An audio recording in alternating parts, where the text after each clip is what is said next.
بسم اللہ الرحمن الرحیم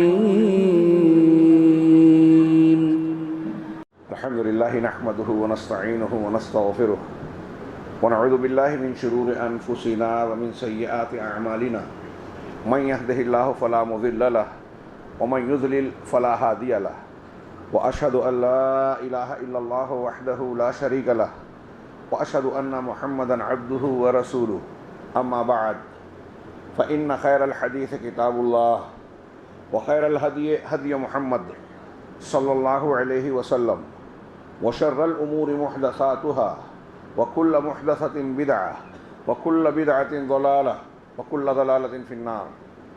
أعوذ بالله من الشيطان الرجيم. بسم الله الرحمن الرحيم.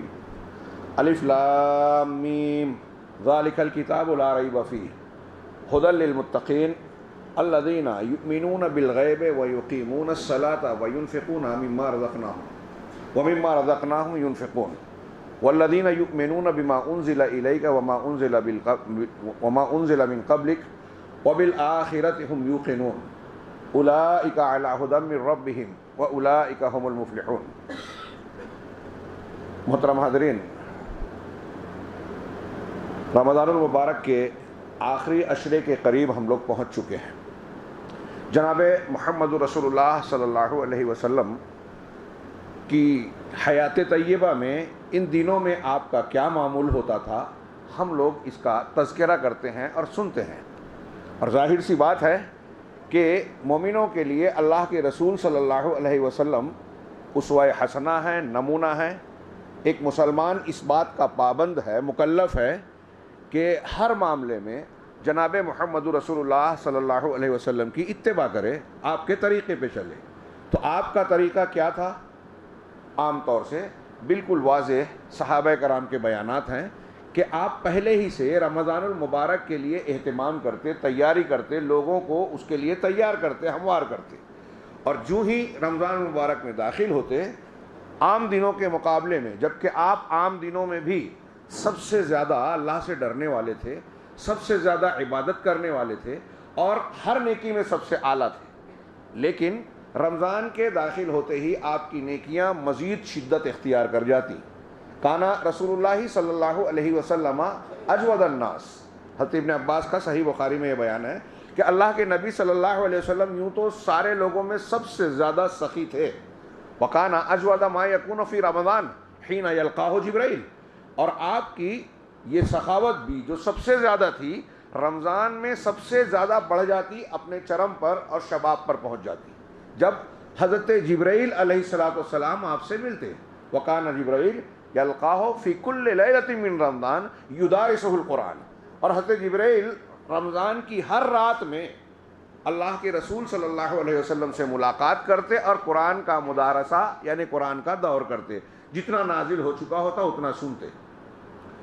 اور اس وقت اللہ کے نبی صلی اللہ علیہ وسلم تیز ہوا سے زیادہ، ایک اچھی تیز ہوا سے زیادہ سخی ہو جاتے، لوگوں کے لیے خرچ کرنے لگتے.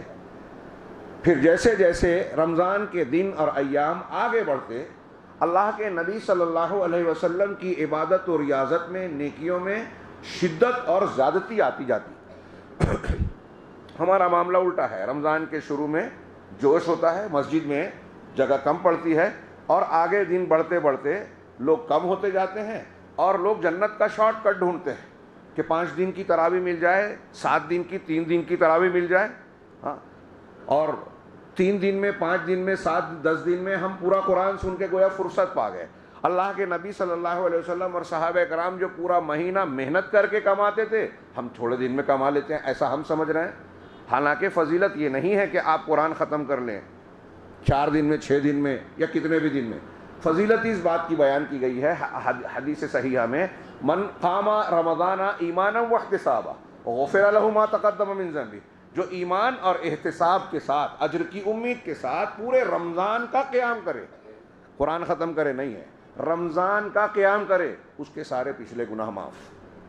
اور نبی کریم صلی اللہ علیہ وسلم رمضان کے گزرتے گزرتے شدت اختیار کرتے جاتے، یہاں تک کہ جب آخری عشرہ آتا تو ام المومنین حضرت عائشہ صدیقہ رضی اللہ تعالیٰ عنہ کہتی ہیں، صحیح مسلم ہے کہ کان رسول اللہ صلی اللہ علیہ وسلم اذا دخل العشر احیا اللیل وایقظ اہلہ وجد وشد مئزرہ، کہ اللہ کے رسول صلی اللہ علیہ وسلم جب آخری عشرے میں رمضان کے داخل ہوتے تو آپ احیا اللیل، رات کو جاگتے، ہوٹلوں پہ نہیں، دوستوں احباب میں محفلیں سجا کر نہیں، بلکہ عبادت و ریاضت میں، کہ آپ جاگتے، وَأَيْقَظَ أَهْلَهُ، اور اپنے اہل و عیال کو جگاتے، وَجَدَّ، اور کوشش اور محنت کرتے، وَشَدَّ مِئْزَرَ، اور اپنی کمر کس لیتے۔ آپ ہی کا دوسرا بیان صحیح مسلم میں ہی ہے، حضرت عائشہ صدیقہ رضی اللہ تعالیٰ کہتی ہیں کہ کان رسول اللہ صلی اللہ علیہ وسلم یجتہد فی العشر الاواخر من رمضان ما لا یجتہد فی غیرہ، کہ اللہ کے رسول صلی اللہ علیہ وسلم رمضان کے آخری عشروں میں جو محنت اور مشقت کرتے تھے، اجتہاد اور محنت کرتے تھے عبادت و ریاضت میں، کسی اور میں نہیں کرتے تھے، بلکہ بالکل صاف ہے کہ آپ کی ایک سنت رہی ہے، مسلسل سنت موقدہ، کہ آخری عشرے میں رمضان کے آپ معتکف ہو جاتے تھے۔ اعتکاف کہتے ہیں اللہ کے گھر یعنی مسجد میں اللہ کے تقرب کے لیے عبادت کی نیت سے ٹھہر جانا، اور جو بہت سارے مشاغل جو عام حالات میں جائز ہیں وہ بھی ایک طریقے سے یہاں ممنوع ہو جاتے ہیں۔ روزے کی رات میں بیوی سے ملنا جائز ہے، رمضان میں جب اعتکاف آدمی نے کر لیا تو وہ بھی ممنوع ہو گیا۔ دنیاوی بات چیت نہیں کرے گا، گھر مسجد سے نکلے گا نہیں، مختلف پابندیاں ہیں۔ اللہ کے نبی صلی اللہ علیہ وسلم آخری عشرے میں یہ کرتے تھے، ایک رمضان میں چھوٹ گیا تو بعد میں قضا کی، اور آخری رمضان میں آپ نے 20 دن کا اعتکاف کیا، یعنی سب کچھ چھوڑ چھاڑ کے صرف اللہ کی عبادت اور ریاضت میں لگ جانا۔ کیوں؟ آپ نے لوگوں سے بھی کہا تحروا لیلۃ القدر فی العشر الاواخر من رمضان، کہ اس آخری عشرے میں لیلۃ القدر ہے، اسے ڈھونڈو، تلاش کرو، آخری عشرے میں، آخری عشرے کی بھی طاق راتوں میں، پوری راتوں میں۔ یہ لیلۃ القدر کیا ہے؟ انا انزلناہ فی لیلۃ القدر، ہم نے اس قرآن کو قدر کی رات میں نازل کیا۔ قدر یعنی قدر و منزلت، بہت اونچا مرتبہ ہے اس کا، یا ایک قدر کا معنی تقدیر۔ اس رات میں سالانہ تقدیر بندوں کی طے ہوتی ہے کہ آئندہ سال اس دن سے لے کے اگلی لیلۃ القدر تک دنیا میں کون کیا کرے گا، کس کے گھر میں حادثہ ہوگا، کوئی کس کی میت ہوگی، کس کا اچھا معاملہ ہوگا، کون ناکام ہوگا۔ یہ سالانہ تقدیر 15 شعبان کو نہیں، لیلۃ القدر کو طے ہوتی ہے۔ فیہا یفرق کل امر حکیم، سورہ دخان میں جو کہا گیا کہ ہم نے لیلہ مبارکہ میں اس قرآن کو نازل کیا، اس رات میں ہر حکمت والا یا پختہ کام طے ہوتا ہے، سالانہ تقدیر متعین ہوتی ہے۔ اس لیے اس رات کی ایک خاص دعا، حضرت عائشہ نے کہا کہ اگر مجھے یہ رات ملے تو اللہ کے رسول صلی اللہ علیہ وسلم میں کیا کہوں؟ ترمذی سنن ابن ماجہ کی صحیح حدیث ہے، کہا اگر یہ رات مل جائے تو دعا کرنا اللہم انی اسألک العفو اللہم انک عفو تحب العفو فاعف عنی، پروردگار تو معاف کرنے والا ہے، معافی کو پسند کرتا ہے، مجھے معاف کر دے۔ اہل علم نے کہا کہ یہ دعا سادی سی معلوم ہوتی ہے، لیکن اس رات کی مناسبت سے انتہائی مناسب اور بہترین دعا ہے۔ نبی پاک صلی اللہ علیہ وسلم کی دعا ہے، آپ سے بہتر دعا کوئی بھی بڑے سے بڑا علامہ نہیں پیش کر سکتا۔ کیسے کہ جب اس رات میں سالانہ تقدیر متعین ہو رہی ہے تو بندہ یہ کہہ رہا ہے کہ پروردگار مجھے عافیت دینا، معاف کر دینا، میں گنہگار ہوں، خطا کار ہوں، کوتاہ ہوں، لیکن یہ سالانہ تقدیر جو تو آج طے کر رہا ہے اس میں میرے لیے خیر و برکت رکھنا، نرمی رکھنا، مجھے معاف کرنا، میرے گناہوں کی وجہ سے مجھ پر سختی نہ کرنا۔ یہ لیلۃ القدر میں دعا مانگی جائے، اور اس رات کے لیے بہت مناسبت ہے۔ کئی حدیثوں میں ہے کہ اللہ کے رسول صلی اللہ علیہ وسلم سے ایک شخص نے پوچھا کہ میں کیا دعا مانگوں، آپ بتائیے جامع اور افضل دعا، سب سے ای الدعاء افضل، بہترین اور افضل دعا کیا ہے؟ تو آپ نے کہا دعا افضل یہ ہے کہ تم ان تسأل اللہ العفو والعافیت فی الدنیا والآخرہ، کہ دنیا اور آخرت میں آپ عفو اور عافیت مانگیں، معافی اور عافیت، تحفظ مانگیں، دنیا میں بھی اور آخرت میں بھی۔ سب سے بہتر، دوسرے دن وہی آدمی پھر آیا، کہا افضل دعا بتائیے، آپ نے پھر یہی کہا، اور آگے کہا کہ عفو اور عافیت دنیا اور آخرت میں مانگو اللہ سے، اور جس کو یہ مل گئی وہ فلاح پا گیا۔ ایسے ہی حضرت عباس اپنے چچا سے بھی آپ نے کہا کہ اگر آپ عافیت مانگو، اگر یہ مانگ لیا سب مل گیا۔ اس رات میں یہی مانگا جائے جس کے بارے میں اللہ تعالیٰ نے فرمایا لیلۃ القدر خیر من الف شہر، یہ رات جو ہے 1000 مہینوں سے بہتر ہے۔ امت محمدیہ کو ایک خاص انعام دیا گیا ہے، ہماری عمر 60 سال اوسط ہے، پچھلی امتوں کی عمریں لمبی ہوا کرتی تھیں. اللہ رب العالمین نے اسے 60 سال کی عمر اس امت کو دے کر ایسے ایام، ایسے خاص فضائل والے لمحات اور اوقات دے دیے ہیں کہ اگر ان کا صحیح استعمال بندوں نے کر لیا تو سینکڑوں بلکہ ہزاروں سال کا اجر و ثواب کما سکتا ہے. یہ رمضان کے آخری عشرے کی مناسبت سے میں نے کچھ باتیں بیان کرنا بہت ضروری سمجھا، اور یہ ضروری ہے کہ ہم اپنے آپ کو تیار کریں کہ رمضان کے آخری عشرے میں داخل ہوتے ہوتے ہم اللہ رب العالمین سے جڑ جائیں گے، خوب عبادت کریں گے، جو نیکی کر سکتے ہیں جہاں ہیں خوب کریں، ایک لمحے کو بھی ضائع نہ کریں. دعائیں کریں، نمازوں کا اہتمام تو ہونا ہی ہے، ساتھ ہی ساتھ قرآن کی تلاوت، توبہ و استغفار کا اہتمام. انشاءاللہ آئندہ اور آخری جمعہ کو اسی موضوع پر گفتگو کروں گا. اور اس ضمن میں ایک نیکی، مسلمانوں کی ایک پہچان اللہ اور رسول اللہ صلی اللہ علیہ وسلم نے جس پر بہت زیادہ زور دیا ہے، اور وہ ایک مومن کی علامت اور پہچان ہے، وہ ہے اللہ کے راستے میں خرچ کرنا، انفاق کرنا. ابھی میں نے ذکر کیا کہ نبی کریم صلی اللہ علیہ وسلم عام حالات میں سب سے سخی تھے. حضرت انس کی روایت پچھلے ہفتے بیان ہوئی تھی اشارتاً، صحیح مسلم میں ہے کہ ایک شخص اللہ کے رسول صلی اللہ علیہ وسلم کے پاس آیا اور اللہ کے رسول صلی اللہ علیہ وسلم پر اسلام کے طور پر جو بھی مانگا جاتا کبھی آپ خالی ہاتھ نہیں لوٹاتے. ایک شخص آیا، اسلام قبول کیا، اللہ کے رسول صلی اللہ علیہ وسلم نے جو پہاڑیوں کے درمیان بھر کر بکریاں دے دی، یعنی بہت ساری بکریاں. وہ اپنی قوم کے پاس آیا اور کہا کہ لوگوں اسلموا، اسلام لے آؤ، فإن محمدا یؤتی لا یخشى الفاقہ یا لا یخشى الفقر، کہ اے لوگوں، قبیلے کے لوگوں، محمد پر اسلام لے آؤ، محمد صلی اللہ علیہ وسلم ایسے سخی ہیں، اتنا دیتے ہیں کہ ان کو فقر کا ختم ہو جانے کا ڈر ہی نہیں ہوتا. صحیح مسلم. آپ خود اتنے سخی تھے، سب سے زیادہ سخی، سب سے زیادہ بہادر، سب سے زیادہ حیا والے، ہر نیکی میں سب سے اعلیٰ. اور کیوں نہ ہو، اللہ کا حکم تھا. قرآن کا نزول رمضان المبارک، اور پھر قرآن ایک مناسبت ہے. اس کا تھوڑا سا میں تذکرہ کروں. میں نے سورہ بقرہ کی، قرآن کی بالکل ابتدائی آیتیں پڑھی خطبہ مسنونہ کے بعد. الف لام میم ذالک الکتاب، ہاں حروف مقطعات، اللہ اس کا معنی بہتر جانتا ہے. یہ کتاب، وہ سے کہا یہ کتاب اس کی عظمت شان بتانے کے لیے. یہ کتاب، یہ ہے کتاب.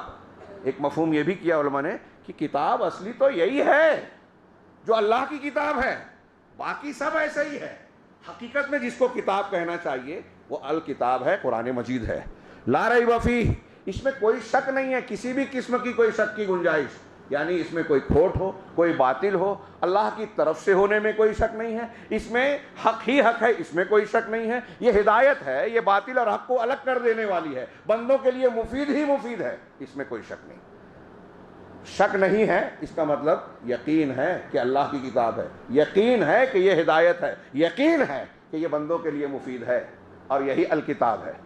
کیا ہے کتاب؟ کس کے لیے؟ ھدی للمتقین، سب کے لیے ہدایت ہے. دوسری جگہوں پہ کہا ھدی للناس، یہاں کہا متقیوں کے لیے ہدایت ہے. متقیوں کے لیے ہدایت ہے، یعنی اس سے فائدہ اٹھانے میں. ہدایت کیا ہے؟ جب آدمی ہدایت پا جاتا ہے تو باطل سے بچ گیا، حق پر آ گیا، صحیح اور غلط میں تمیز کرنے کی اس کے اندر صلاحیت ہو گئی، اور دنیا اور آخرت میں جو بھی اس کے لیے مفید چیز ہے وہی قبول کرے گا. اور یہ صرف قرآن میں ہے. قرآن سے آدمی ہٹ گیا، ہدایت سے ہٹ گیا. ہدایت سے ہٹ گیا تقویٰ نہیں ہے. ھدی للمتقین، یہ متقیوں کے لیے ہدایت ہے. اب یہ متقی کون ہے؟ ہم کو رمضان میں متقی بننے کے لیے جو ہے روزہ فرض کیا گیا، لعلکم تتقون. قربانی روزے کے لیے، نماز متقی بناتی ہے، قربانیاں تقوی کے لیے. ساری نیکیوں کا مقصود تقویٰ، اور تقوی ہی سے دنیا اور آخرت کی ساری بھلائیاں وابستہ ہے، قرآن و حدیث کہتی ہے. تو متقی ہے کون؟ کئی جگہ پہ یہاں سورہ بقرہ کے شروع میں کہا الذین یؤمنون بالغیب.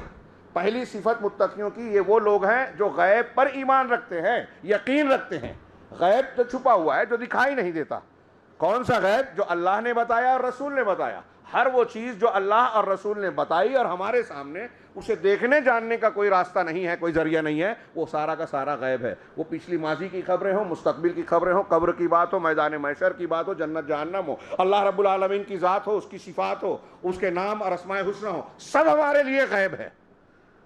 ان غیبیات میں سے جن جن چیزوں کو، فرشتوں کے بارے میں، تقدیر کے بارے میں، لوح محفوظ، میدان محشر، حوض کوثر، صراط پل صراط، یہ ساری چیزوں کے بارے میں اللہ نے، رسول اللہ صلی اللہ علیہ وسلم نے جو خبریں دی ان سب کو ہم مانتے ہیں.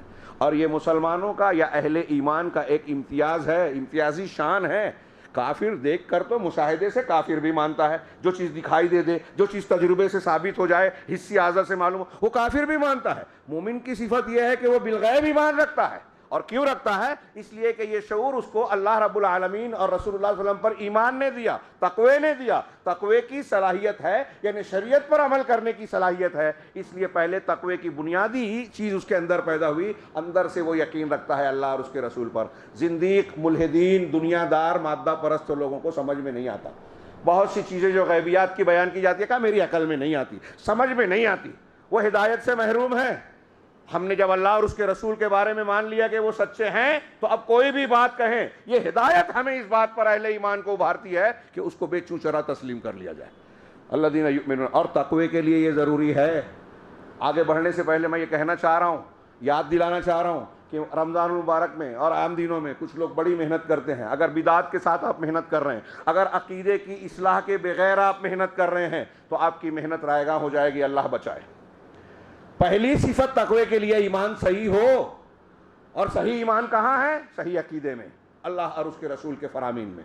وقت کم ہے، آگے بڑھتا ہوں۔ الذین یؤمنون بالغیب ویقیمون الصلاۃ، ہاں، ایمان بالغیب، اندر سے وہ اللہ اور رسول کی ساری باتوں پر یقین رکھتے ہیں متقی حضرات، متقی لوگ، اور باہر ان کے اندر ایک چیز سب سے بڑی علامت پہچان ہے کہ نماز کو قائم کرتے ہیں، نماز پڑھتے ہیں، نماز ادا کرتے ہیں۔ یہ نہیں کہا کیا ہے یعملون الصلاۃ اور یؤتون الصلاۃ، نہیں کہا، یقیمون، اقامت کہا ہے۔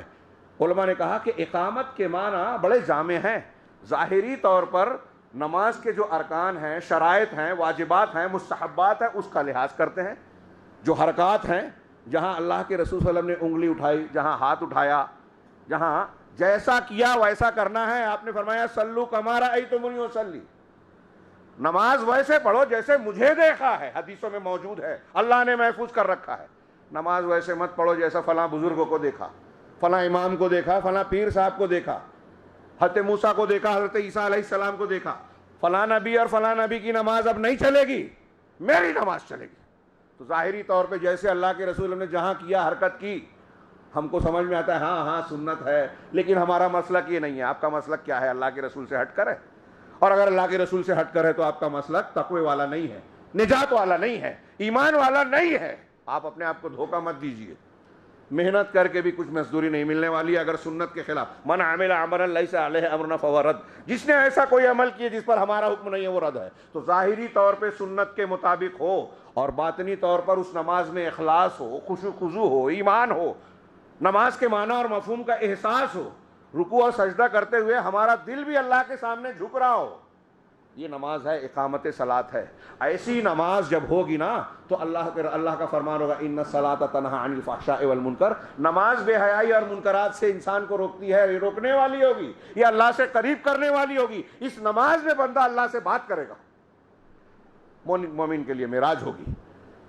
اور میرا اصل مضمون جو ہے، اگلا جملہ متقیوں کی پہچان صفت بتائی، وہ وَمِمَّا رَزَقْنَاهُمْ يُنْفِقُونَ، اور متقیوں کی دوسری صفت ہے کہ ہم جو کچھ اس کو عطا کرتے ہیں، دیتے ہیں، اس کا مطلب آپ کے پاس، میرے پاس، فلاں اور فلاں کے پاس، کسی بادشاہ کے پاس، وزیر کے پاس جو کچھ دولت ہے، پراپرٹی ہے، جو بھی اللہ کی نعمت ہے، وہ اس کی اپنی کمائی نہیں ہے۔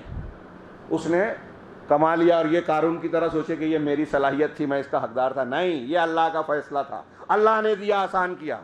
وہ چاہتا تو تم کو بھی کنگال رکھ سکتا تھا، لیکن اللہ نے دیا ہے۔ اس جملے میں اس بات کی طرف اشارہ ہے کہ آپ اپنی کمائی پراپرٹی پر نازا نہ ہو۔ آپ گھر میں کمانے والے ہیں تو یہ نہ سمجھنا کہ میں لوگوں کو کھلا رہا ہوں، اللہ کھلا رہا ہے، اللہ روزی دینے والا ہے۔ وَمِمَّا رَزَقْنَاهُمْ، ہم نے جو روزی دی ہے اس میں سے کچھ خرچ کرتے ہیں، کچھ پرسنٹ، نہ بوجھ ڈالا اللہ نے، اور نہ ہی ایسا کہ آپ تکلیف میں مبتلا ہو جائیں، آپ کو ضرر پہنچے، ان میں سے خرچ کرتے ہیں۔ یہ انفاق کی جو تعلیم ہے قرآن حدیث میں آپ دیکھیں متعدد طریقوں سے، اگر میں صرف نصوص گناؤں تو کئی ہفتہ صرف قرآن کی آیتیں اور حدیثیں پوری نہیں ہوں گی، اتنی آیتیں، اتنی حدیثیں۔ اور آپ دیکھیں کہ قرآن مجید میں اللہ رب العالمین نے صلاۃ کے ساتھ، اقامت صلاۃ کے حکم کے ساتھ زکوٰۃ یا انفاق کا ذکر اکثر جگہوں پر کیا ہے۔ ہاں، اب شیخ عبد الرحمن بن ناصر السعدی یہیں سورہ بقرہ کی ابتدا میں کہتے ہیں کہ دونوں کو اللہ تعالیٰ نے ساتھ ساتھ ذکر کیا، اس لیے کہ نماز سے بندے کے اندر اخلاص اور اللہ سے تعلق قائم ہوتا ہے، اور زکوٰۃ یا انفاق سے بندہ لوگوں کے لیے، بندگان خدا کے لیے ان کے حقوق کو ادا کرنے والا، ان کے ساتھ احسان کرنے والا بنتا ہے، جس کا اللہ نے حکم دیا، جو اللہ کو مطلوب ہے۔ تو کیا ہماری زندگی کا مطلب کیا ہے؟ اللہ کے حقوق کو ادا کرنا اخلاص کے ساتھ، ایمان کے ساتھ۔ یہ نماز اس کا مظاہرہ ہے، اور زکوٰۃ یا انفاق کے ذریعے سے ہم بندوں کے ساتھ حسن سلوک کرتے ہیں، یہ بندوں کے حقوق کی ادائیگی کی تعلیم ہے۔ اللہ تعالیٰ نے اسی لیے دونوں کو قرآن مجید میں بار بار ذکر کیا، اور بڑے مؤثر انداز میں۔ ہاں، مثال کے طور پہ ایک دو آیتیں، کہیں انفاق کا بار بار ذکر ہے، کہیں زکوٰۃ کا ذکر ہے، کہیں صدقات کا ذکر ہے، کہیں اللہ کہتا ہے کہ کون ہے جو اللہ کو قرض حسنہ دے گا، من ذا الذی یقرض اللہ قرضا حسنا، کہاں کون ہے جو اللہ کو قرض حسنہ دے؟ اللہ کا دیا ہوا، اور اللہ کہہ رہا ہے قرض دے گا۔ قرض کیوں کہا؟ کہ آپ اگر خرچ کریں گے اللہ کے راستے میں تو وہ سیو ہو رہا ہے، اس کا بدلہ ملنا ہی ملنا ہے، اور 1 کا 10 کم سے کم ہے، اور کتنا بڑھے گا؟ مثل الذین ينفقون اموالهم فی سبیل اللہ، سورہ بقرہ کی آیت ہے کہ جو لوگ اللہ کے راستے میں خرچ کرتے ہیں، انفاق کرتے ہیں، اس کی مثال کیسی ہے؟ کمثل حبۃ انبتت کیا ہے؟ کمثل حبۃ انبتت 7 سنابل، کہ جیسے ایک دانہ ہے آپ نے زمین میں لگایا، ڈالا، اور اس سے 7 بالیاں ہوگی، 7 بالیاں ہوگی، فی کل سنبلۃ 100 حبہ، ہر بالی میں 100 دانے ہیں۔ ایک دانہ ڈالا آپ نے، 7 بالیاں آئی، ہر بالی میں 100، یعنی 700۔ اور اللہ نے آگے اس آیت میں کہا واللہ یضاعف لمن یشاء، اور اللہ جسے چاہتا ہے اور زیادہ اجر دے گا۔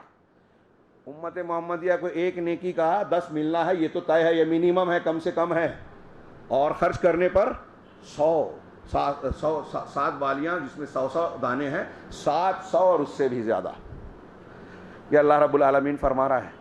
ایک چھوٹا بچڑا یا بچھیرا، اللہ کے رسول نے فرمایا کہ ایک آدمی صدقہ کرتا ہے تھوڑی سی چیز کو، اللہ بچڑے کی طرح اس کو پالتا ہے، وہ بڑا ہو جاتا ہے، یہاں تک کہ قیامت کے دن۔ یہ اصلی سود ہے، بندوں کو اس سود کی توقع رکھنا چاہیے، اللہ تعالیٰ بڑھا کر اجر دے گا قرض حسنہ کی شکل میں۔ اللہ رب العالمین نے مؤثر انداز میں ایک جگہ کہا کہ یا ایھا الذین آمنوا انفقوا مما رزقناکم من قبل ان یأتی یوم لا بیع فیہ ولا خلۃ ولا شفاعۃ، اے ایمان والو اللہ کے راستے میں خرچ کرو، جو کچھ ہم نے دیا اس میں سے خرچ کرو اس دن کے آنے سے پہلے، جس میں نہ کوئی دوستی ہوگی، نہ کوئی لین دین ہوگا، نہ کوئی سفارش ہوگی، والکافرون هم الظالمون۔ ایک جگہ کہا جو ہم پڑھتے ہیں سورہ منافقون میں، یا ایھا الذین آمنوا لا تلہکم اموالکم ولا اولادکم عن ذکر اللہ، ایمان والو تم کو تمہاری اولاد اور مال اللہ کے ذکر سے غافل نہ کرے۔ یہی چیزیں غافل کرتی ہیں زیادہ تر، مال کے چکر میں پڑے ہیں، گھر بار کے چکر میں پڑ کر اللہ کے دین کو فراموش کر دیا، حلال حرام کو اٹھا کر پھینک دیے، اپنے بچوں کا مستقبل دنیا کا دیکھ رہے ہیں، ہمیشہ کا نہیں دیکھ رہے ہیں، بہت کوتا نظر ہیں۔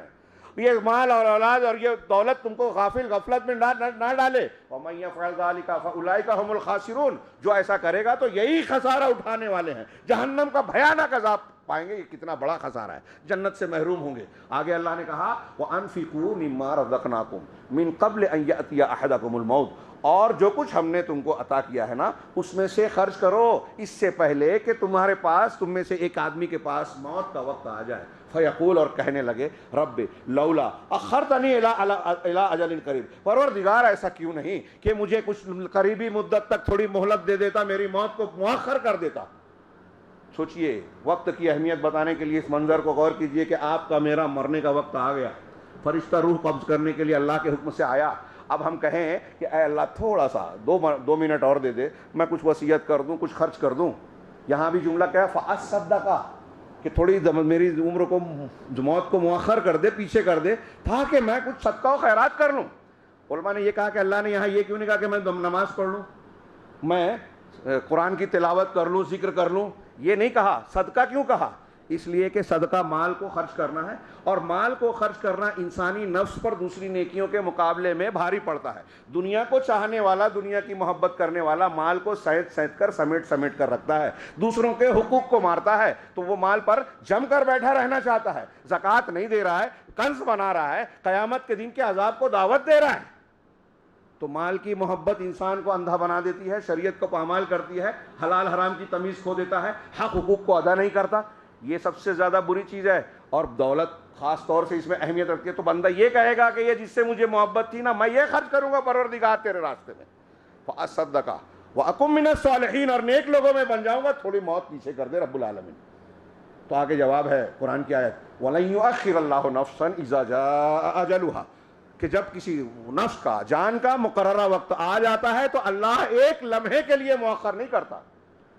سوچئے یہ رمضان کا موقع آخری عشرہ میں مل رہا ہے، چھوٹی دولت نہیں ہے۔ جب موت کا وقت آئے گا اور بندہ یا ہم اور آپ کہیں گے کہ ایک سیکنڈ، 1 منٹ دے دے، نہیں ملے گا۔ قدر کیجئے وقت کی، جہنم میں جانے کے بعد دنیا کا وقت نہیں ملے گا۔ آدمی کہے گا کہ پھر سے دنیا میں بھیج دے، کتنی آیتوں میں ہے، اللہ ہمیں بچائے۔ تو وَلَن يُؤَخِّرَ اللَّهُ نَفْسًا إِذَا جَاءَ أَجَلُهَا، جب کسی نفس کی، کسی جان کی مقررہ مدت آ جاتے، گھڑی آ جاتی ہے تو اللہ مؤخر نہیں کرتا۔ وَاللَّهُ خَبِيرٌ بِمَا تَعْمَلُونَ، اللہ تمہارے اعمال سے خوب واقف ہے، کوئی چیز مخفی نہیں ہے۔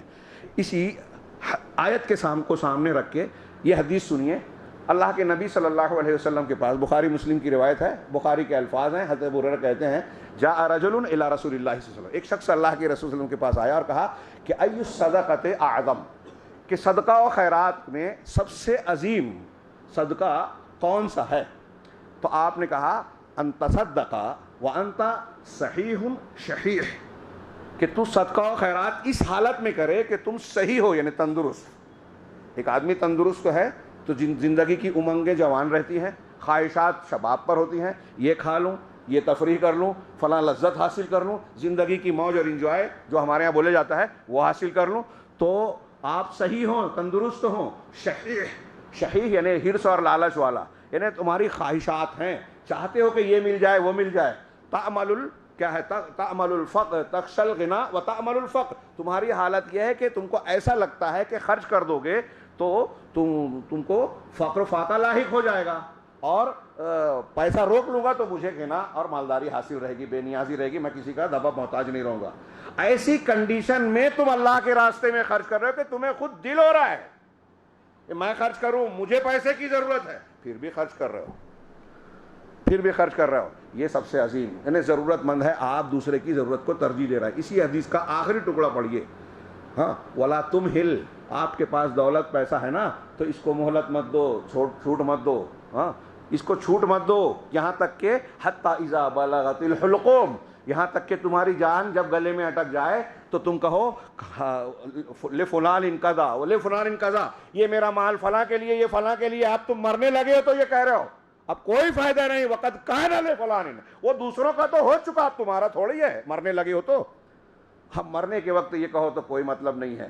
ہاں، ایک حدیث میں، حدیث قدسی کہتے ہیں کہ ابن آدم کہتا ہے میرا مال میرا مال میرا مال، حالانکہ اس کا مال وہی ہے جو کھا لیا، ختم کر دیا، پہن لیا، بوسیدہ کر دیا، صدقہ و خیرات کر کے ریزرو کر دیا، آگے بھیج دیا۔ باقی جو مال ہے وہ تو دوسرے کا ہے، آپ صرف چوکیداری کر رہے ہو اس کی۔ آپ مر جائیں گے، آپ کے ورثہ پائیں گے، لڑیں گے اور تقسیم کر لیں گے، آپ کو اس سے فائدہ ہونے والا نہیں ہے، وہ آپ کا مال نہیں ہے جو آپ بنا کے بیٹھے ہیں، کاغذات بنا کے بیٹھے ہیں، ہاں، دور دور جا کے کما کے جو اس کو پس انداز کیا ہے، وہ آپ کے کام آنے والا نہیں۔ آپ جو خرچ کریں گے، صدقہ کریں گے، بس وہی کام آنے والا ہے، یہ کام آئے گا۔ اللہ کے رسول صلی اللہ علیہ وسلم نے فرمایا ہر روز 2 فرشتے آسمان سے اترتے ہیں، ایک کہتا ہے کہ اے اللہ جو خرچ کرتا ہے اس کو بدل دے، اور دوسرا کہتا ہے کہ اللہ جو پیسہ روکتا ہے، بخیلی کرتا ہے، اس کے مال کو تباہ، وآت ممسکا تلفا، اس کو تلف کر دے۔ اللہ کی طرف سے ہر روز کہا جاتا ہے یا ابن آدم انفق ينفق علیک، اے ابن آدم تم خرچ کرو، تم پر خرچ کیا جائے گا۔ ان تعلیمات کو سامنے رکھیے، روشنی میں رکھیے، اور قرآن کی بہت سی آیتیں اور بہت سے نصوص حدیث بھی موجود ہیں، وقت نہیں ہے، میں اشارہ کرنا چاہتا ہوں کہ جب خرچ کا موقع ہوتا تو پھر ان آیات و حدیث کی روشنی میں ہمارے عہد اول کے مومنین کاملین جن کو ہمارے لیے نمونہ بنایا گیا، ان کا کیا رد عمل ہوتا۔ نبی کریم صلی اللہ علیہ وسلم کا تذکرہ ہو چکا کہ آپ سب سے زیادہ سخی تھے، سخاوت میں سب سے اعلیٰ۔ صحابہ کا حال کیا تھا؟ میں یہ کہتا ہوں کہ صحابہ کرام کو حقیقت میں ہم پڑھتے ہیں تو واقعی سمجھ میں آتا ہے کہ ایمان والا طبقہ تو وہی تھا، اور ہم اپنے ایمان والا ہونے کا دعویٰ کرتے ہیں، لیکن ایسا لگتا نہیں ہے کہ کہیں ان کا اور ہمارا کوئی بھی مقابلہ ہے، اور ان کی عزت و بلندی اور ہماری ذلت و خواری آج ہم رو رہے ہیں۔ ہاں، دشمنوں کی سازشوں کا ذکر کرتے ہیں، آپس میں بحث کرتے ہیں کہ ہمارے پاس سیاسی قوت نہیں ہے، فلاں نہیں ہے، ڈھما نہیں ہے، اور اگر صحیح حل قرآن و حدیث کا پیش کیا جائے تو لوگوں کو بے اعتباری ہوتی ہے، حالانکہ حل یہی ہے۔ ہاں، آپ دوسروں کا خیال کیجئے. اللہ کا وعدہ ہے کہ بندوں کا خیال کیجئے, اللہ آپ کا خیال کرے گا. صحابہ کرام میں یہ مزاج تھا کہ نیکی کا جب موسم آیا ہاں تو خوب کما لو, خرچ کر لو, دوسرے موقعوں کا انتظار نہ کرو. جیسے میں نے پچھلے ہفتے میں ذکر کیا تھا, غزوہ تبوک کے وقت اللہ تعالیٰ نے, اللہ کے رسول نے لوگوں کو ترغیب دی. کیسے کیسے حضرت بکر صدیق نے پورا گھر سمیٹ کے دے دیا, عمر فاروق نے آدھا دے دیا, عثمان غنی نے ایک کے بعد ایک کم سے کم 900 اونٹ, 100 گھوڑے, ساز و سامان, دینار درہم. پھر دوسرے صحابہ نے, کسی نے جو ہے سونا چاندی کھجور بڑی تعداد میں, بڑی مقدار میں جو ہے اللہ کے راستے میں دیا. جس کے پاس کچھ نہیں تھا مزدوری کر کے 1 سال 2 سال آ کے اللہ کے رسول کو دے دیا کہ بس میرے پاس یہی پونجی ہے, آپ نے اس کو پورے ڈھیر پر پھیلا دیا. پیسہ کم ہے لیکن اس کی کل پونجی تھی. اس طرح آپ جب سلف کے واقعات دیکھیں, خیر ابھی آیت پڑھی تھی میں نے, اللہ تعالیٰ نے کہا ایک جگہ انفاق کا حکم دیتے, لن تنالوا البر حتی تنفقوا مما تحبون, تم نیکی کو نہیں پہنچ سکتے, نیکی کے اعلیٰ مقام کو, جب تک کہ اپنی محبوب چیز کو اللہ کے راستے میں خرچ نہ کرو. ہمارا مزاج ہندوستانی کیا ہے, مری مرغی اللہ کے نام, محاورہ بولا جاتا ہے. جو کپڑا پھٹ گیا ہم کو نہیں پہننا ہے وہ غریب کو دیں گے, جو کھانا بو مارنے لگا کھانے کے لائق نہیں ہے وہ بھوکے کو دے دیں گے. صحابہ کرام کا مزاج یہ نہیں تھا. اس سے اجر ملنا ہے, یتیم ہے گھر میں تو اپنے بیٹے سے زیادہ اس کے ساتھ شفقت رحمت کا سلوک ہے کہ اللہ تعالیٰ نے احسان کا حکم دیا ہے, اس کے سر پر ہاتھ شفقت سے پھیریں گے تو اجر و ثواب ہے. اپنے اصلی بیٹے سے زیادہ اس کا خیال رکھتے. غربا میں آج بھی عربوں میں مزاج ہے, جو اچھی کھجور ہے بازار میں نہیں ملتی, میرے باغ میں پیدا ہوتی ہے, وہ روزے دار کو افطار کے لیے دیں گے. ہندوستانی لوگ اس کو چھپا کے رکھیں گے, دوسری خرچ کریں گے. جب یہ آیت نازل ہوئی لن تنالوا البر حتی, اپنی محبوب چیز جب تک خرچ نہیں کرو گے اللہ تم بر کو نہیں پہنچ سکتے. حضرت انس کہتے ہیں, بخاری کی روایت ہے کہ طلحہ, ابو طلحہ ان کے والد تھے, حضرت ام سلیم کے شوہر, کہا ابو طلحہ نے جب یہ آیت سنی اللہ کے رسول کے پاس, آپ کا ایک باغ تھا بیروحا, مدینہ کا سب سے بڑا باغ, سینکڑوں اس میں کھجور کے درخت تھے. خود رسول اللہ وہ مستقبل المسجد, مسجد کے سامنے تھا. اللہ کے رسول صلی اللہ علیہ وسلم کبھی کبھی وہاں جا کے تشریف رکھتے, وہاں ٹھنڈا پانی پیتے, کھجور کھاتے.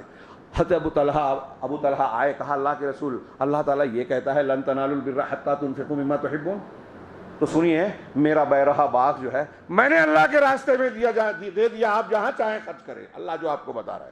کہا بخ رکو رکو رکو, ذال کا مال رابح, مال رابح, یہ بڑا نفع بخش مال ہے, بڑا نفع بخش مال. کہا اللہ کے رسول, اللہ نے کہا ہے محبوب, وہ مجھے محبوب ہے, میں اللہ کے راستے میں دیتا ہوں. کہا ٹھیک ہے, تم اسے اپنے رشتہ داروں اور اقربا میں تقسیم کر دو, بہت نفع والا ہے. تو حضرت ابو طلحہ نے کہا ٹھیک ہے, اپنے مال اپنے رشتہ داروں میں تقسیم کر دیا. دیکھ رہے ہیں آپ, ہاں اللہ کے, یہی حضرت ابو طلحہ کا واقعہ بخاری مسلم کا. رسول اللہ صلی اللہ علیہ وسلم کے پاس ایک مہمان آیا, اپنی بیویوں کے گھر پوچھا کہ کسی کے گھر کھانے کے لیے کچھ ہے, سب نے کہا کچھ بھی نہیں ہے. رسول اللہ صلی اللہ علیہ وسلم کی کئی بیویاں ہیں, ایک کے گھر میں کھانا نہیں ہے, لیکن یہ سننے میں نہیں آیا کہ ان لوگوں نے شکایت کی کہ کھانا کچھ ہے ہی نہیں, راشن کا اسٹاک نہیں ہے, آپ کیا کر رہے ہیں, شکایت نہیں کی. اسی طریقے سے اتنا غریب آج کوئی نہیں ہوگا جس کے کھانے کے لیے گھر میں کچھ نہ ہو. اللہ کے رسول نے صحابہ سے پوچھا کون ہے جو آج اللہ کے رسول کے مہمان کی ضیافت کرے. ابو طلحہ نے کہا میں. گھر لے گئے, ام سلیم سے اندر جا کے پوچھا کہ کھانا کچھ ہے, مہمان رسول آئے ہیں. کہا بس اتنا سا ہے کہ بچہ کھا لے اور سو جائے. کہا بچے کو بہلاؤ پھسلاؤ اور سلا دو, ہاں اس کو بہلاؤ پھسلاؤ, ایسا ظاہر کرو کہ ہم نے اس کو کھلا دیا اور کسی طرح سلا دو.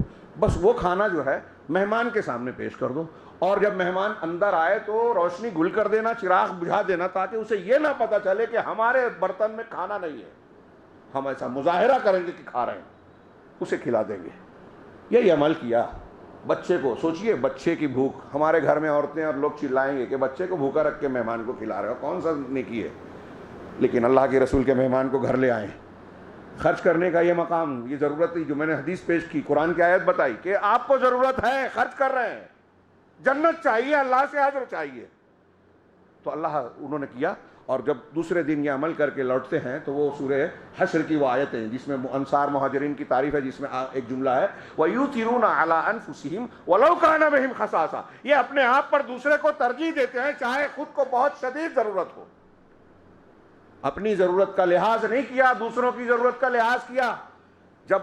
جب لوگوں کو ضرورت ہے تو خرچ کر رہے ہیں. ہاں مجھے یاد آ رہا ہے, بے ترتیب ہی صحیح, کہ عیسی ابن عبد السلام بہت بڑے سلفی عالم، 4 صدی کے گزرے ہیں، ان کی کتابیں ہیں، بڑے امام ہیں. ہاں، بدر الدین ابن جماعہ نے بیان کیا. علامہ سبکی طبقات شافعیہ میں یہ واقعہ نقل کرتے ہیں کہ دمشق میں ایک مرتبہ عیسی ابن عبد السلام دمشق میں تھے اپنی بیوی بچوں کے ساتھ. ایک دمشق کے علاقے میں، دمشق یہ شام کا دارالخلافہ، بہت سرسبز و شاداب ہے. شام، فلسطین اور یہ سب ایک ہی تھا پہلے. تو بڑا کہہ رہے ہیں کہ اس زمانے میں وہاں بڑی شدت سے قحط سالی پڑ گئی. لوگ بھوک پیاس سے تڑپ رہے تھے، پریشان تھے، اور بڑے بڑے باغ بہت کم قیمت میں فروخت ہونے لگے. زمینیں بکنے لگتی ہیں ہمارے یہاں جیسے ہوتا ہے اگر مندی آ جائے، پریشانی آ جائے. تو حضرت عیسی ابن عبد السلام کی اہلیہ، ان کی بیوی نے ان کو بلایا اور ایک سونے کا ایک ڈلا ان کو دیا کہ دیکھو یہ میرے پاس تھا سونے کا ڈلا ٹکڑا، جاؤ اسے نا بیچ کے ہمارے لیے کوئی اچھا سا، سنا ہے باغ بہت سستے مل رہے ہیں، کوئی اچھا سا باغ خرید لینا، ہم گرمی کے ایام اس میں بتایا کریں گے، تفریحاً بیٹھا کریں گے. کہا ٹھیک ہے. سونے کا ڈلا لیا اور جا کے اس کو بازار میں بیچا. اس کی جو قیمت حاصل ہوئی آتے آتے غربا میں تقسیم کر دی، صدقہ و خیرات کر دیا، پورا کا پورا مال.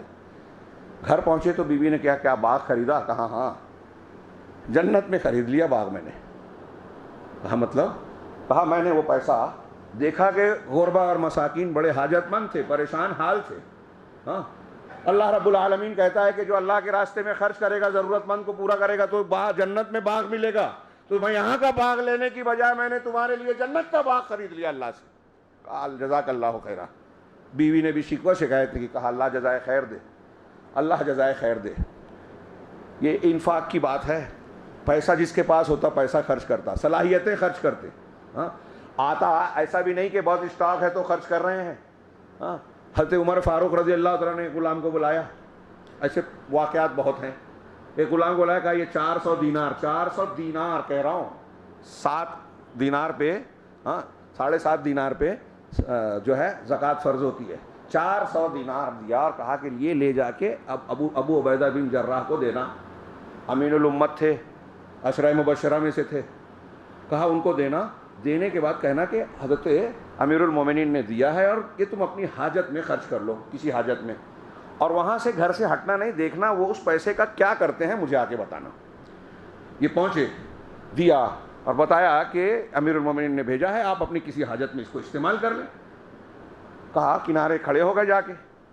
تو کہا اپنے گھر کی ایک ملازمہ کو جو لونڈی تھی اس کو بلایا. کہا یہ پیسے لے جاؤ، فلاں کے گھر میں دے آؤ، یہ فلاں کے یہاں دے آؤ، یہ فلاں. کہا تھوڑی دیر میں وہ 400 دینار ختم کر ڈالا.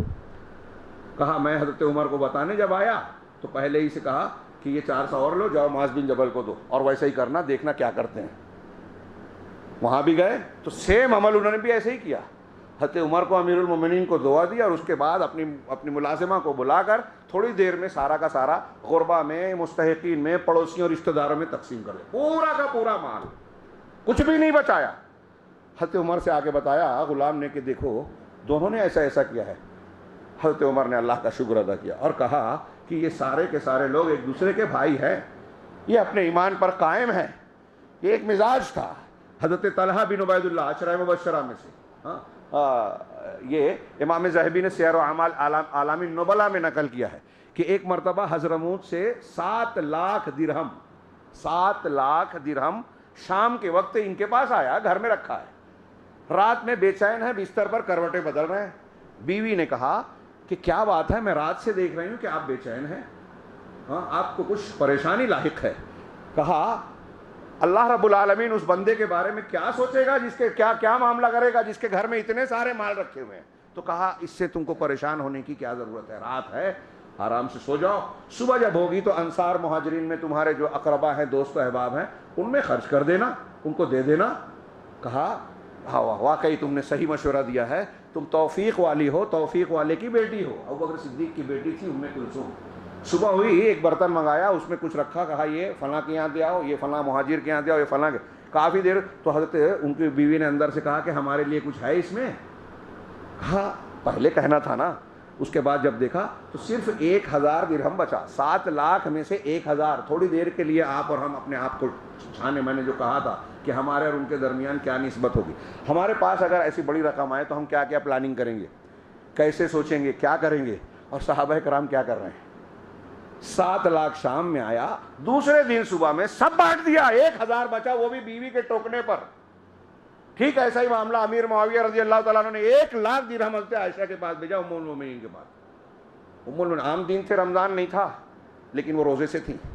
جیسے ہی وہ پہنچا اور کہا کہ خلیفہ یعنی امیر المسلمین نے یہ بھیجا ہے آپ کے لیے 1 لاکھ درہم, تو اپنی لونڈی سے کہا یہ فلاں کو دے آؤ, یہ فلاں کو دے آؤ, فلاں کو دے آؤ. سارا مال پر بانٹ دیا سارا. لونڈی نے بعد میں کہا کہ ام المومنین آپ روزے سے ہیں, کم سے کم 1-2 درہم روک لیتی, 1-2 درہم روک لیتی تو اس کے ذریعے گوشت خرید لیتی, آپ اس سے افطار کر لیتی. کہا پہلے یاد دلانا تھا نا. سنا آپ نے کیا کہہ رہے ہیں؟ پہلے یاد دلانا تھا, یعنی اپنا خیال نہیں رہا, اور ہم سب سے پہلے اپنا ہی سوچیں گے. غور کیجئے, یہ اللہ رب العالمین کے حکم اور رسول اللہ صلی اللہ علیہ وسلم کے ترغیب دینے کا اثر ان پر یہ ہوتا تھا کہ اللہ کے راستے میں ہم خرچ کر رہے ہیں, اس کا بدلہ ہمیں ملنا ہی ہے, اور اس میں فقر و فاقے کا خوف نہیں ہے. ان کا یقین تھا, اس لیے اللہ تبارک و تعالیٰ ان کو دیتا بھی تھا پلٹ کر. خرچ دولت کمانے کا ایک نسخہ یہ ہے کہ آپ اللہ کے راستے میں خرچ کریں. سن لیا لوگوں نے کہ روزہ افطار کرانے کا ثواب ایسا ہے, صحابہ کرام نے کہ 1 روزے کو افطار کرایا 1 روزے دار کا ثواب ملے گا. جس کے پاس کچھ نہیں ہے وہ بھی ڈھونڈ رہا ہے کہ 2-4 کھجور ہی مل جائے, میں کسی روزے دار کو دے کر روزے کا ثواب حاصل کر لوں. اللہ کے نبی صلی اللہ علیہ وسلم فرمایا اتق النار ولو بشق تمرہ. لمبی حدیث کا ایک ٹکڑا بھی ہے اور ایک روایت کے یہ الفاظ بھی ہے کہ اپنے آپ کو اتق النار جہنم سے بچاؤ, آگ سے بچاؤ, ولو بشق تمرہ, چاہے 1 کھجور کے 1 ٹکڑے ہی کے ذریعے سے. میں نے پچھلے ہفتے حدیث بیان کی تھی, حضرت عائشہ نے 3 کھجور ایک عورت کو, اس کی 2 بچیوں کو دی. بچیوں کو دینے کے بعد اس نے اپنا کھانے کی جب کوشش کی تو بچیوں نے وہ بھی مانگ لیا, دے دیا, اور خود بھوکی رہ گئی. اللہ کے رسول صلی اللہ علیہ وسلم کو پتہ چلا تو آپ نے کہا کہ اس ایک عمل کی وجہ سے اللہ نے اس کو جہنم سے آزاد کر دیا یا جنت میں داخل کر دیا. 1 کھجور جو اس کو حضرت عائشہ نے دی تھی, خود کے کمائی بھی نہیں تھی, اس کی قربانی دے دی. یہ 1 کھجور کے بدلے اللہ کے رسول صلی اللہ علیہ وسلم کی زبان صادق و مصدوق کہہ رہی ہے کہ وہ جہنم سے آزاد ہو گئی. اگر آپ نے موقع پر خرچ کیا, جس میں سے ایک یہ ہے کہ آپ کو ضرورت ہے اور آپ کے سامنے کوئی آپ سے بڑا ضرورت مند آ گیا, رمضان کا مہینہ ہے اور رمضان میں آپ فقراء مساکین غربا کا خیال رکھیں. وقت بالکل اجازت نہیں دے رہا ہے, ورنہ انفاق کے تعلق سے آپ قرآن و حدیث میں بہت لمبی چوڑی تفصیلات پائیں گے, احکامات پائیں گے. مال کے بڑے حقوق ہیں. کمانا ہے تو یہ دیکھنا ہے کہ حلال ہو, گھر میں رکھنا ہے تو یہ دیکھنا ہے کہ اس کا حق ادا ہو. والذین یکنزون الذھب والفضہ ثم لا ينفقونها فی سبیل اللہ. جو لوگ سونے اور چاندی کو کنز اور خزانہ بناتے ہیں اور اللہ کے راستے میں خرچ نہیں کرتے, ان کے لیے عذاب علیم ہے. اور قیامت کے دن ان چیزوں کو, ان کے سونے چاندی زیورات کو جو بنا کے دبا کے رکھا ہے, اس کو تپایا جائے گا جہنم کی آگ میں, اور اس کے ان کی پیشانی کو, پیٹھ کو, پہلوؤں کو داغا جائے گا اور کہا جائے گا ھذا ما کنزتم, یہ جو تم نے خزانہ بنا رکھا تھا اس کا عوض ہے. فذوقوا ما کنتم تکنزون, جو خزانہ بناتے تھے اس کا مزہ چکھو. یہ وعیدیں بھی ہے بخیلی کی کہ اللہ تبارک و تعالیٰ کے سامنے جو مال دیا ہے اس کا حق ادا نہیں کیا تو یہی مال عذاب بن جائے گا. اور اگر آپ خرچ کرتے ہیں تو قرآن کہتا ہے کہ لا تبطلوا الصدقات بالمن والاذى, اپنے صدقات و خیرات کو احسان جتا کر اور تکلیف دے کر ضائع نہ کرو. کہ آپ نے جس کو دیا ہے تو اب اس کے سامنے احسان جتاؤ, آپ نے جس کو دیا ہے اس سے کام لو. یہ دیکھتا ہے زکوٰۃ دینے والا کہ میں اس کو زکوٰۃ دوں گا تو میرے کام آئے گا, یہ کام نہیں آتا ہے تو اس سے نہیں, اگر ناراض ہے تو نہیں. یہ ایک آخری واقعہ سنا کے بات کو سمیٹتا ہوں. اللہ تعالیٰ نے قرآن مجید میں ایک ذکر کیا, سورہ نور میں حضرت عائشہ صدیقہ رضی اللہ تعالیٰ عنہ پر تہمت لگی. واقعہ عفق پورا لمبا ہے, قرآن کی آیتیں پڑھیے. منافقین نے یہ بات چلی تھی, کچھ سچے مسلمان اس میں شریک ہو گئے, جس میں مصطح بن اساسہ رضی اللہ تعالیٰ عنہ ایک صحابی ہیں جو سچے ہیں, اور حضرت ابو بکر صدیق رضی اللہ تعالیٰ عنہ کے خالہ زاد بھائی تھے. حضرت بکر صدیق منتھلی ان کو وظیفہ دیا کرتے تھے. صحابہ کرام میں غریب رشتہ داروں کو پیسہ باندھ دیتے تھے امیر رشتہ دار, معلوم بھی نہیں پڑتا تھا. جب حضرت عائشہ صدیقہ رضی اللہ تعالیٰ عنہ پر الزام لگا اور ایک لمبے پیریڈ کے بعد تقریباً مہینہ بھر 25 دن اللہ تعالیٰ نے آپ کی براعت نازل کی, قرآن کی آیتیں نازل ہوئی سورہ نور میں, تو یہ ثابت ہو گیا, واضح ہو گیا کہ ام المومنین بے قصور ہے, یہ جھوٹا الزام ہے. تو انسانی بشری تقاضے کے مطابق سوچئے تھوڑی دیر کے لیے کہ آپ کی بیٹی ہے, آپ کی بہن ہے, کسی نے اس پر الزام لگایا, وہ بھی زنا کا الزام, اور مشہور بھی کر دیا, سوشل میڈیا پہ ڈال دیا, خوب فارورڈ کر رہے ہیں آج کل جیسا ہوتا ہے. یہ کوئی کسی کے برا ہونے کی دلیل نہیں ہے, حضرت عائشہ کے واقعے سے معلوم پڑتا ہے. اس کی تفصیلات دیکھیے. میں جو بیان کرنا چاہتا ہوں صرف اس پہ آ جاؤں کہ حضرت عائشہ کے تعلق سے جب برات آ گئی تو حضرت بکر صدیق نے انسانی تقاضے کے مطابق قسم کھا لی کہ اللہ کی قسم میں آج کے بعد مصطح بن اساسہ کی کفالت نہیں کروں گا, ان کو پیسے نہیں دوں گا جو دیتا تھا. اس پر اللہ نے قرآن کی آیت نازل کی, وَلَا يَأْتَلِ أُولُو الْفَضْلِ مِنْكُمْ وَالسَّعَةِ أَن يُؤْتُوا أُولِي الْقُرْبَى وَالْمَسَاكِينَ وَالْمُهَاجِرِينَ فِي سَبِيلِ اللَّهِ وَلْيَعْفُوا وَلْيَصْفَحُوا أَلَا تُحِبُّونَ أَن يَغْفِرَ اللَّهُ لَكُمْ. کہ تم میں جو لوگ فضل والے ہیں, فضیلت و بزرگی والے ہیں, اور جن کو اللہ نے کشادگی دے رکھی ہے, مال اور دولت کی فراوانی ہے, وہ ایسی قسمیں نہ کھائیں, ایسی قسم نہ کھائیں کہ وہ قرابت داروں کو, مسکینوں کو, اللہ کے راستے میں ہجرت کرنے والے غربا پر خرچ نہیں کریں گے. ایسی قسم نہ کھائیں. چاہیے کہ معاف کر دیں, درگزر کر دیں. اللہ کہہ رہا ہے فَلْيَعْفُوا وَلْيَصْفَحُوا, معاف کر دے, درگزر کر دے. اللہ تحبون ان یغفر اللہ لکم, کیا تم کو یہ بات پسند نہیں ہے کہ اللہ تم کو معاف کرے؟ ابو بکر صدیق رضی اللہ عنہ نے قرآن کی آیت جیسے ہی سنی کہنے لگے اللہ میں پسند کرتا ہوں کہ تو میرے گناہوں کو, میری غلطیوں کو معاف کرے. میں نے مصطح کو معاف کیا اور جب تک زندہ رہوں گا ان کو وظیفہ دیتا رہوں گا. اپنی بات کو واپس لیتا ہوں, اور قسم کا کفارہ بھی ادا کیا. یہ اللہ کی باتوں کو ماننے والے لوگ تھے, موقع اور محل کو غنیمت جاننے والے لوگ تھے. میں یہ کہوں گا کہ صدقہ و خیرات کا سب سے بہترین, عام حالات میں بھی اگر کوئی حاجت مند آپ کو ملے, جب ضرورت ملے تب خرچ کرنا زیادہ بڑی نیکی ہے. کبھی کبھی ایسا ہوتا ہے کہ آپ کا ایک دینار بہت اہمیت رکھتا ہے, ایک روپیہ ہزاروں پر بھاری ہے, اور کبھی ایسا ہوتا ہے کہ ہزاروں کوئی معنی نہیں رکھتا. اس کی دلیل کے لیے آپ وہ حدیث بارہا سنے ہیں. اللہ کے رسول نے کہا تھا صحابہ کرام کے بارے میں کہ تم لا تسبوا اصحابی احدا من اصحابی, میرے صحابہ میں سے کسی کو گالی نہ کہو. اللہ کی قسم, اس ذات کی قسم جس کے ہاتھ میں میری جان ہے, تم میں کا بعد کا آنے والا اگر احد پہاڑ کے سونے کے برابر بھی خرچ کرے تو میرے سابقون الاولون صحابہ نے ایک مد اور آدھا مد, 1 کلو سے بھی کم ہوگا ایک مد, ہم کہہ لیں اپنی زبان میں 1 کلو اور آدھا کلو بھی جو خرچ کیا ہے نا اناج اللہ کے راستے میں, بعد کے آنے والے کا احد پہاڑ کے برابر سونا بھی اس کے برابر نہیں ہو سکتا. سوچئے ہم میں سے کوئی اتنا کما سکتا ہے سونا, اور کما لیا تو خرچ کرے گا کیا؟ نہ کما سکتا ہے نہ خرچ کرے گا. صحابہ کرام کا 1 مد اور آدھا مد یہ اہمیت رکھتا ہے. کیوں؟ انہوں نے جس وقت خرچ کیا اس وقت خرچ کی زیادہ شدید ضرورت تھی, وہ نیکیوں کا موسم تھا. اس وقت نیکی کرنا کوئی چھوٹی بات نہیں تھی. ایمان لانا وقت کے سارے طاقتوں کو اپنا دشمن بنا لینا تھا.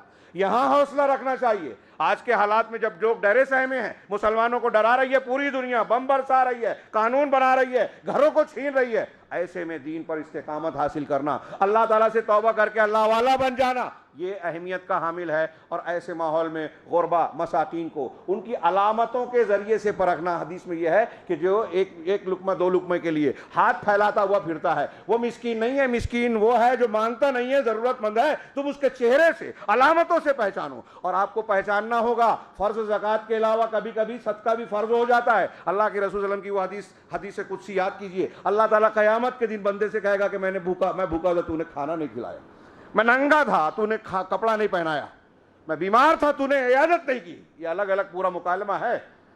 بندہ جواب میں کہے گا کہ تو رب العالمین ہے, پوری کائنات کو کھلانے والا, تو حاجت سے بالا تر ہے, تو کیسے بھوکا ہوگا؟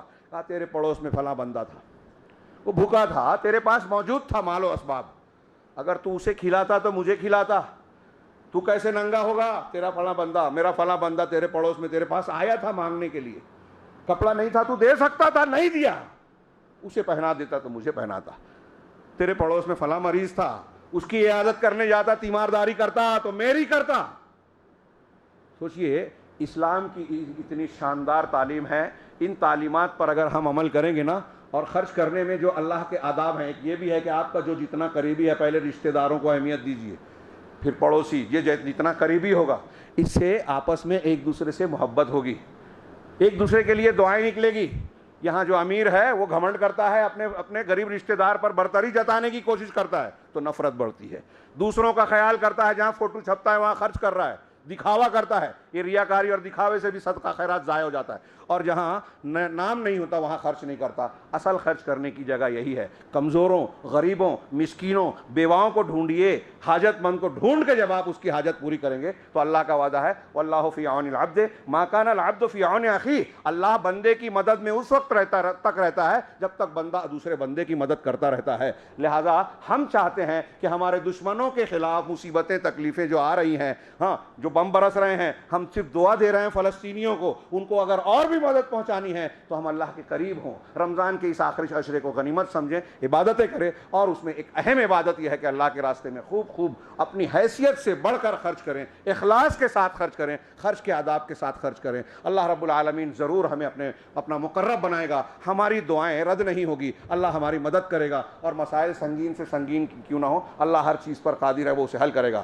اللہ تعالیٰ سے دعا ہے کہ وہ ہمیں رمضان کی ان مبارک ساعتوں کا صحیح استعمال کرنے کی توفیق عطا فرمائے، عبادت و ریاضت میں اخلاص دے، سچی توبہ، صحیح دعائیں کرنے کی ہمیں توفیق عطا فرمائے، اور اس مبارک ایام جو تھوڑے سے بچے ہیں پروردگار ان میں ہمیں ان خوش نصیب لوگوں میں شامل فرمائے جنہیں اللہ رب العالمین رمضان المبارک میں جہنم سے آزادی کا پروانہ دیتا ہے اور یہ خوشخبری سناتا ہے۔ ہم کو بھی پروردگار جہنم سے آزادی دے دے، جنت کا حقدار بنا دے، اس رمضان میں ان لوگوں میں سے نہ بنائے جو رمضان کو لیلۃ القدر کو پانے کے بعد بھی بدقسمت اور محروم ہوتے ہیں۔ پروردگار ہمیں قسمت والا بنا اور ہمیں جنتیوں میں شامل فرما، جہنم سے بلکہ اس سے پہلے قبر اور محشر کے بھی ہر قسم کے عذاب اور فتنے سے پروردگار ہمیں محفوظ کر دے، ہمارے آباء و اجداد کو محفوظ کر دے، سارے مسلمانوں کے مسائل کو اور سنگینیوں کو حل کر دے۔ اقول قولی ھذا واستغفر اللہ لی ولکم سائر المسلمین وصلی اللہ علی نبینا محمد۔ بارک اللہ لنا ولکم فی القرآن المجید ونفعنا وإیاکم بالآیات والذکر الحکیم، انہ تعالی جواد کریم ملک بر رحیم۔